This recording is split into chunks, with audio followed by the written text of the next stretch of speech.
Hey everyone, welcome back and happy Thursday.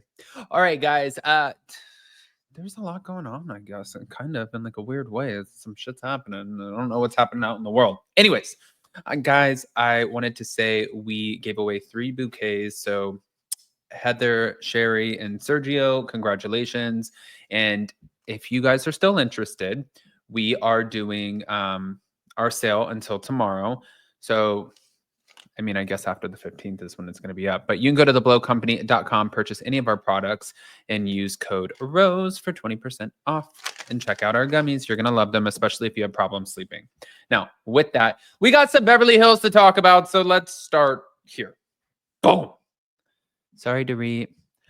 So Dorit Kimsley says that I like how I always say too, because I had a friend named Sherry. Funny, she was one of the winners too. Kimley. And I'm always like, hey, Dorit Kimsley. I know. Leave me alone, guys. Just kidding. Apparently she says that PK doesn't understand the severity of things and words. That doesn't really make a whole lot of sense, but things are still difficult between Dorit and PK, and the pair continues to navigate their separation. Yeah. And Dorit shared that miscommunication is a key issue to their problems. She shared the difficulties of going through a breakup during the show's latest season, and she realized that her estranged husband's aggressive communication style, that caused a rift. Now, Dorit is sad that PK is no longer the same man that she knew, and during the after show, she talked about the email that he sent about finances and custody, but she said it was a very aggressive email, and she called it a barrage in the show. She was upset about the email, but PK said after the fact that he didn't mean any of what he'd written. But still, Dorit feels that the things that he said and the way that he went about it, they weren't okay. He said that he'd use a sledgehammer to crack a nut. So essentially it was like empty threats, or he'll never follow through, but none of it's okay. And I believe PK is impulsive and he can be hot-tempered, PK has a way of saying things like when he would throw around the word separated or divorced so easily.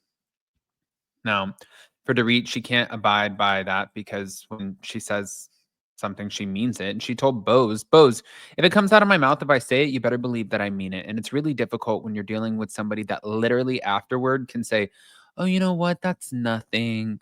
He doesn't understand the severity of his words sometimes, and that's hard. That's a really to be fair, you're too old to not understand the severity of your words, especially in that situation. I'm not a fan of that. I'm not. But moving on. She also said that PK is the man that he's changed. The man that I believe no longer existed. I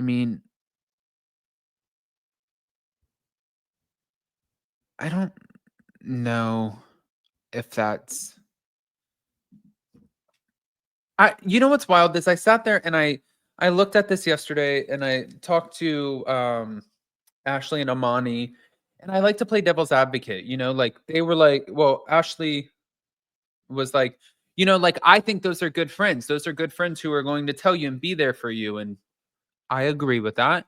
I do think that you need good friends to lean on, especially when in situations like this. But then also, Bose didn't have a split with the kid involved or kids involved like that. She had an unfortunate circumstance, I believe. And then Erica, Tom Girardi and her didn't share any kids. So I just think it's a different situation. And I think that you have to address it as such. It is not the same. Nobody's situations are the same. And it's very easy to tell people and I used this example yesterday. If I get into an argument with Jason and you have some friends who are like, well, that happens and that's marriage and blah, blah, blah. And then other friends out there who are like, oh my God, don't let him talk to you like that. Just move back here to LA and let's party and have fun. And it's like, no, that's I don't like that. I don't. But hold on. Let's move on. Sutton. Well, it looks like Sutton Stracke is clapping back at Tamra Judge and Teddi's criticism of her mom. She has long been candid about the complexities of her relationship with her mother, Reba. And during a recent episode, she opened up about how challenging that connection can be. It was in a raw moment where Sutton shared how her mother's emotional distance often left her feeling neglected, especially as Reba seemed more focused on her own personal issues other than on Sutton's well being. However, it didn't take long for the conversation to take a turn when Tamra and Teddi weighed in on the situation, offering their unsolicited opinions on Reba. And Tamra even went as far as to call Reba the new villain of the season, suggesting that the tension between Sutton and her mother wasn't just one sided. Teddy also chimed in, making a bold statement that Reba and Sutton were the same human being, adding fuel to the already intense discussion. But okay. Clearly, Sutton was not happy with Tamra Judge's comments about her mother. This was in an interview with Extra TV, and she said, "I'm ignoring that. She doesn't know my mother." And she also explained how important it is for her to share her family story with the world, saying, "I think for me, introducing my family, it's vulnerable and it's very real." She also took a moment to remind viewers of the humanity behind these personal struggles, encouraging people to be more compassionate. And I guess just to people out there, remember, these are just real people and to be kind. Yeah. I mean, that's a fair statement. And in case you guys were wondering, um, she still has not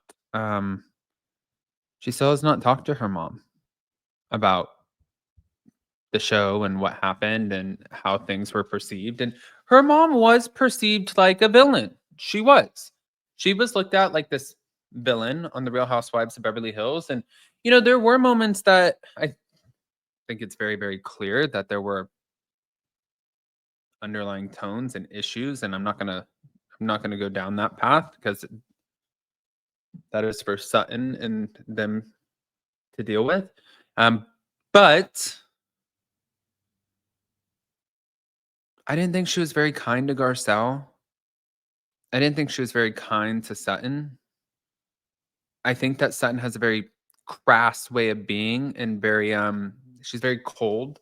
Like she's a shell of herself. And I think after meeting her mom Reba, I think we can kind of understand why she is that way. I mean, this doesn't feel like this is news to anybody. But one of the most, I guess, crazy moments came at the end of the episode this week where Sutton and her mom, Reba, they had that conversation. And in the exchange, Reba admitted that she was proud of Sutton and something that Sutton obviously needed to hear. But Kyle even reflected on the significance of that during the Beverly Hills after show, sharing her perspective, saying, "I remember when Sutton was opening her store and she really wanted that validation from her mom and she wasn't getting it. So just hearing 'I'm proud of you' from Reba, that meant so much to Sutton." And she said, "I can't imagine what that does psychologically. And if you can't get that love and affection from home, then you would want it somewhere else." Yeah. And Sutton said that she hasn't had a chance to discuss the aired episodes with her mom. She said, "I haven't talked to her about the episodes. Um, I don't think she's going to be too upset. She's 82 years old and she knows who she is." And I agree with that. I mean, I can see she doesn't care. I don't think she cares. I want to hear what you guys think though. I want to hear what you guys think. She said that one moment that her mom wasn't so happy with was the weed dinner that they did on the show, which relax, Reba. We just literally watched like multiple moments from you that we weren't happy with as viewers. So relax on the weed dinner. It is okay. Smash the like button, show some love, and we'll see you next time.